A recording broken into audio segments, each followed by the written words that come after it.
Hey guys, we're here at Unbox Green Hills. Kasama ko si Ryan and si Ekoy. Hello. And we just wanted to do a quick, parang our latest sneaker pickups video. Wow! Sneaker pickups. Grabe, di ba? So ito actually kayo bumili. So anyway, so I'll kick things off and then si Rai and then si Ekoy. So this, binili namin recently. Tinamaan ako ng ad ng Foot Locker. Diba? Then I messaged you guys. Yes. Check sa Foot Locker sa Green Hills if meron. So, nakuha niya attention ko kasi it's very minimalist. It's very straightforward. It's very easy to wear. This is the Adidas Adizero Aruku. So, it sells for 7,300 pesos.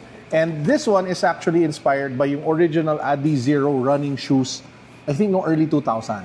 Ang naging different lang is it has a more lifestyle, I guess, and more comfortable form factor. Hindi ko alam kung wala nang boost, diba?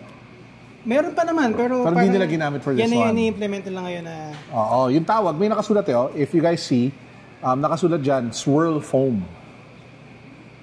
Swirl foam. Okay, hindi ko alam ano ibig sabihin. Parang kape, no? Oo nga parang cappuccino. Anyway, so, yung goal nila dito is minimal branding.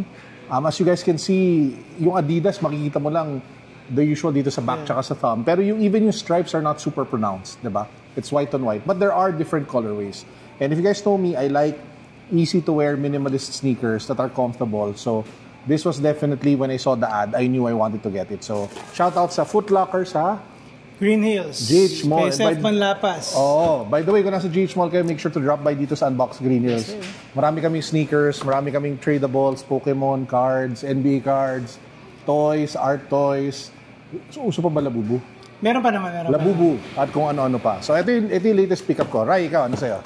Ito ni sa akin. It's a Reebok pair. For those who know me, first Reebok.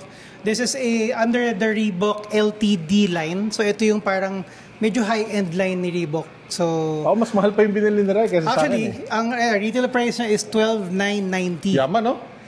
So this pair is from Commonwealth. Ito siya.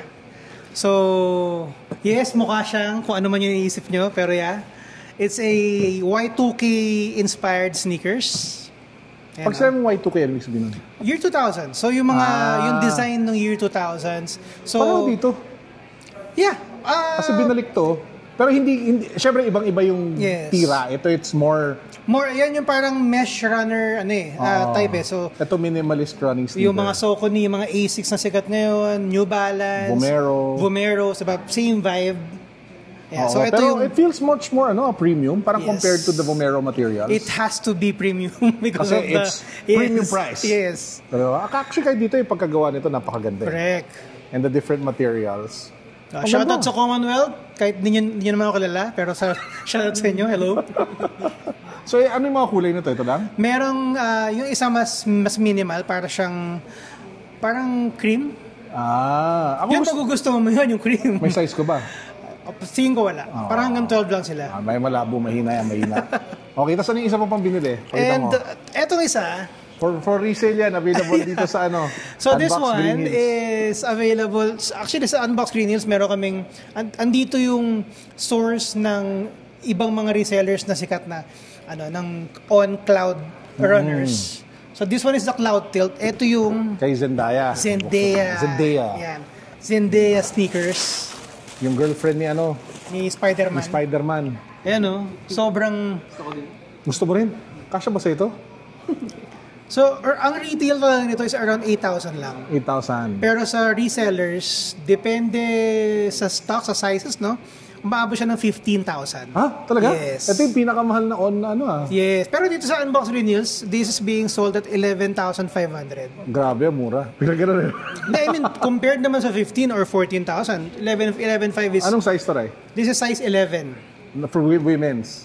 For men. Size 11 size for 11 men. So, 12.5 women siya. Okay. So, sa mga hanapin nyo si Rai dito sa Unbox Green Hills. Available ngayon yan dito. So, ito ang latest pickup ni Rai. Ikaw, ano sa'yo?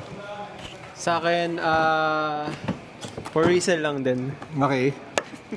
Ano naman yan? Kobe 8 What the?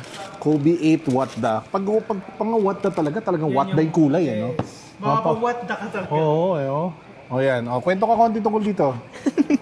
So, lang yan. Na-pick up ko lang yan sa reseller friend ko lang din. Binenta niya sa akin ng mura.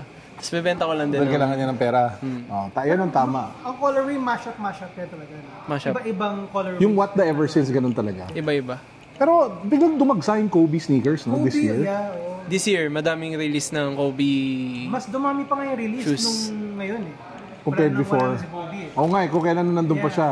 Before kasi every time lang na, every palit ng season lang, tsaka lang nagkakaroon. Oo nga, ngayon halos palaging meron. Para sa akin, ito pinakamagandang sapatos na Kobe this year. This year. This year. Best Kobe sneakers that came out this year. Silhouette This or year. the colorway? Colorway. The colorway, oh. Ako gusto ko pa rin yung yung may snake. Yeah, maganda yun. Ano tawag doon yung may snake? Yung purple. Eggplant. Egg ba yan? Yeah. Ayun, gustong gusto ko yun eh. Kung meron nagbebenta ng size ko, message nyo si Rai. Tapos, Size 13. tapos libre nyo na lang. Message lang ako. May text tayo. Anyway, so yun lang. We just wanted to shoot this quick video. Pakita lang namin sa inyo. Every now and then, siguro every month or so, we can shoot something like this. And if you guys wanna follow si Rai, I'll link down below to his YouTube as well as Unbox Green Hills. Ikaw, meron ka ba i-plug?